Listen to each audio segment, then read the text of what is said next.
Olukiiko olufuzi olw'essaza ly'e Kyaggwe lusiimye ttiimu y'essaza ly'e Kyaggwe engeri gy'ekozeemu mu mpaka z'amasaza ez'omwaka guno.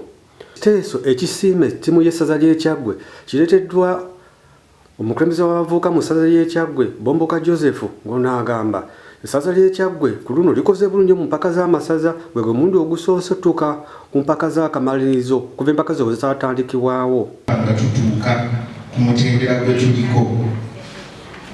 Sebo Speaker, njagala okwebaza omumyuka wa Ssekibooba asooka Ssenyonjo Moses olw'obuwagizi n'obuvujjirizi bw'awadde ttiimu yaffe ey'essaza.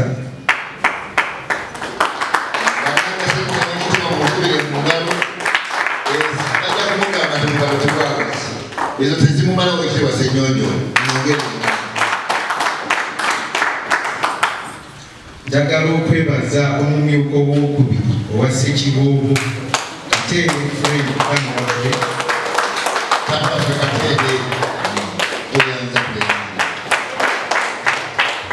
era nga yatwala ebyemizannyo Ssebo webale nnyo okuba nti kati Kyaggwe eyogerwako mu ggwanga lyonna. Njagala okwebaza abakulira ebitongole ku ssaza abatambuddenga ne ttiimu n'okugiwagira mu kaseera konna mu nsimbi ne mu ssaala. Njagala okwebaza abaami ab'eggombolola abawagidde ttiimu y'essaza mu nsimbi mu ssaala ate ne mu kukunga abantu okujja okuwagira ttiimu yaffe y'essaza. Ssebo Sipiika, njagala okwebaza olukiiko oluddukanya ttiimu y'essaza olw'omwaka 2024 abakoze ebyafaayo nga bakulemberwa ssentebe Sserubula Steve Kinaawa olwa byonna n'enkola gye batutuusizzaako. Ssebo Sipiika, njagala okwebaza abazanyi ba ttiimu yaffe wamu ne bakooki abalwanya obutaweera okulaba nga ttiimu yaffe etuuka ku finals z'empaka z'amasaza mu mwaka 2024. Njagala okwebaza abavujjiriza ab'enjawulo abavuddeyo okuwagira ttiimu yaffe ey'essaza nga bayita mu kuwaayo ensimbi n'ebintu ebikalu ebituyambye okutambula mu kampeyini gye tuliko ey'okuwangula ekikopo ky'amasaza 2024. Njagala okwebaza bannakyaggwe bonna abawagidde ttiimu yaffe nga balaba emipiira egyawaka ate n'okutambula ne ttiimu yaffe ng'ezannya. Maliriza Ssebo Sipiika, nkunga bannakyaggwe bonna oba ffenna okugenda okuwagira ttiimu yaffe ng'ewangula Buddu mu mpaka ez'akamalirizo ezigenda okubeera e Namboole nga 2 omwezi ogw'E11 2024. Oweekitiibwa Sipiika, Ssebo nsaba okubanga kwe kusiimako olukiiko essaza lyaffe lino ery'e Kyaggwe tulyongereko akagambo akapya nti kati Kyaggwe y'omulundi guno ye Kyaggwe empya. Ssekibooba tukutte bulungi era nga kati Kyaggwe ng'ogitunuulira yeddambudde Kyaggwe empya. Ebikolebwa mu Kyaggwe byonna bipya era nga byafaayo. Ssebo Sipiika, nze aleese ekiteeso kino Bomboka Joseph nze atwala ekitongole ky'abavubuka n'emizannyo n'ebitone era nga kiwagiddwa omwami Namboole Robert Kakeeto ow'amawulire. Mukama yeebazibwe. Nze Bishop Edwards Kito Kagodo olw'ekisa kya Katonda mulabizi olabizibwa mukono wokutaano. Twebaza Katonda olwa bingi Mukama byatukola ne byatuyisaamu niyo omulundi guno. Njala kwebaza tuli basanyufu nga bulabirizi bwaffe kuba bulabirizi bwaffe bukola amasaza ag'enjawulo naye mulimu n'essaza ekkulu Kyaggwe. Kaakati twatandika ne tuyingira mu pulogulaamu ez'emipiira gy'amasaza. Twebaza Katonda kubanga twalina mukadde waffe Ssaabalabirizi ne tusabira ttiimu ne tusabira enteekateeka era kyenva mulaba ffe tukkiriza mu Katonda nti Mukama akoze ebisinga ku bya bulijjo. Ne tuva mu kibinja ne tugenda ku semi ne tuyitawo katuli ku fayino era Buddu yeekaabire kuba tulina Katonda omulamu akati tebajja kututiisatiisa. Tukkiriza ti Mukama atuusizaawo Buddu senga esobola teyandizze batuwe ekikopo kyaffe kuba ekikopo kyaffe kya Kyaggwe. Naye twebaza nnyo Ssaza twebaza nnyo chairman wa tiimu, bakooki, abazanyi, abawagizi na buli muntu yenna. Kale twesinkane nga 2 ate Mukama atuwa obuwanguzi mu linnya erya Yesu.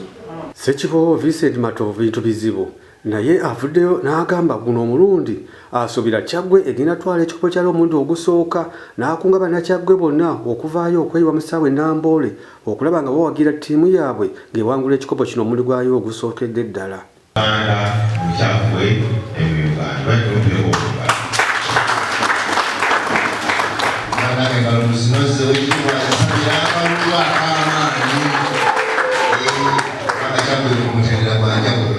Namboolera emipiira gino bwe gyatandika ndowooza emyaka gisema 20 emabega naye Kyaggwe ndowooza 2016 yalingizaako ku semi-finals naye tayitawo ogera ku finals naye kwogera okwewulira nti olw'obubagizi bwammwe olw'enteekateeka yammwe ennungi olw'okubeera awamu Kyaggwe eri ku final egenda Namboole kutanya finals. Yate nga nkakasa bwe tweyongera okubeera awamu bwe tweyongera obuwagizi Kyaggwe ekikopo nga 2 kigenda okusala Namboole kiyingire Kyaggwe. Awo nno kye mbasaba kiri kitya basaba ebintu 2 bisatu. Kusooka okwongera omukunzi okulaba nti ekikopo ekyo kidda mu Kyaggwe omulundi ogusoose okuva Ssaza lweyazizibwako. Ekyokubiri kwe kubeera obumu mu nsonga eno nga kyoyogera kyonna kizzaamu abaana amaanyi, kizzaamu abatendesi amaanyi, kizzaamu abatukanya omupiira amaanyi, ate kizzaamu Ssekiboobo amaanyi. N'ekisembayo omupiira okuguddukanya teguddukanyizibwa ku bigambo, omupiira guddukanyizibwa ku ssente. Abaana abali mu kampu basasulwa okubeera mu kampu buli lunaku. Abaana bagenda ku training balina okusasulwa, bagenda ku kisaawe yatuse ku kisaawe alina okusasulwa.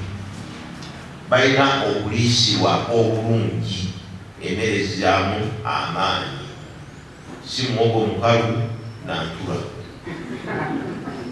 Wabula olina okubawo enkoko, olina okubawo amagi, olina okubawo ennyama, olina okubawo ku kijanjaalo n'ebintu ebirala ebizaamu amaanyi. Ababeera ku kisaawe mulaba abaana engeri gye bazannya, abali ekwekula abamu akulaba ku ttivi mwabalaba engeri gye bazannya. Balina okuweebwa ssente buli wawangula omupiira olina omusasula. Niba bakoze dro olina omusasula ebiyitawo winning allowance ne draw allowance. Naye ate waliwo eddene erina okukwatibwa nga ttiimu ekiweebwa, bakooki basasulwa bonna, kintu kinene nnyo. Naye Ssebo Sipiika kakasa nti abakulembeze bano bonna abaliwo, abantu ba Ssaabasajja bonna abaliwo, tuli bumu mu nsonga y'omupiira.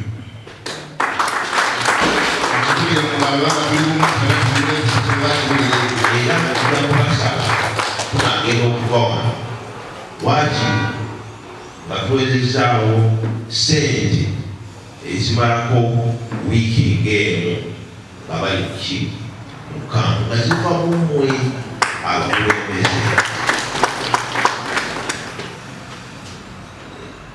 Eby'omupiira bingi munansonyiwa wano waliwo bannabugu naye kakati olw'okukola Kyaggwe butusobola ekisekubbali tuliki Kyaggwe manyi bugwe ebina ebigambo bingi nnyo naye kakasa tuno biyita ebikoma ku mataka.